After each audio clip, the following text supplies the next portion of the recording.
Hey, true crime fans. Today I'm bringing you a story that hasn't been talked about much. It's the untold true crime story of Jane Doe. So sit back, grab a snack, and let's dive in. It all started on a foggy evening in October of 1996. A woman's body was discovered in a remote part of the Pine Barrens in New Jersey. She had no identification on her, and the police had no leads. So, for years, she was known only as Jane Doe. The details of the crime scene were chilling. Jane Doe had been brutally beaten, and the cause of death was determined to be blunt force trauma.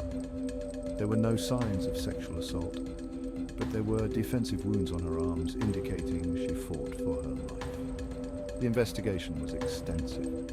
Local police worked tirelessly to identify Jane Doe, but no missing person reports matched her description. They even went as far as using facial reconstruction technology to create a likeness of her face, but still, no one came forward. Years went by and the case went cold.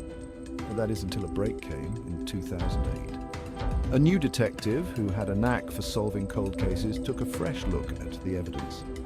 He noticed something that had been overlooked: a small, intricately designed pendant found near Jane Doe's body. This pendant was unique, and after some digging, the detective traced it back to a small jewelry shop in a neighboring state. The shop owner remembered selling the pendant to a young woman who matched Jane Doe's description. She had mentioned it was a gift for her sister.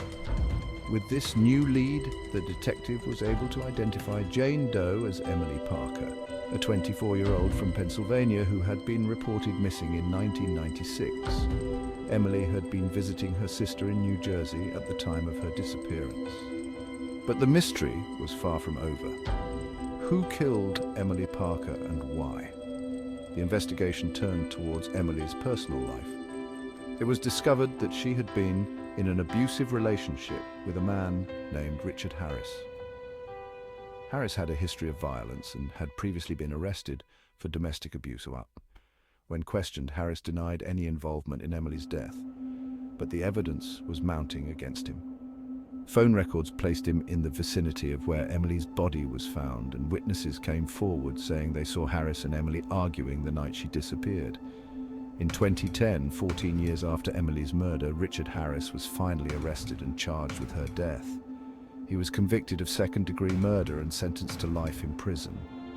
Emily Parker's family finally got the closure they deserved.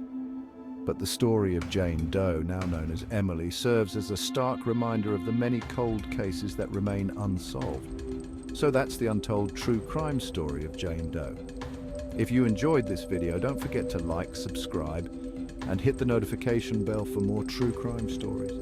Until next time, stay safe out there.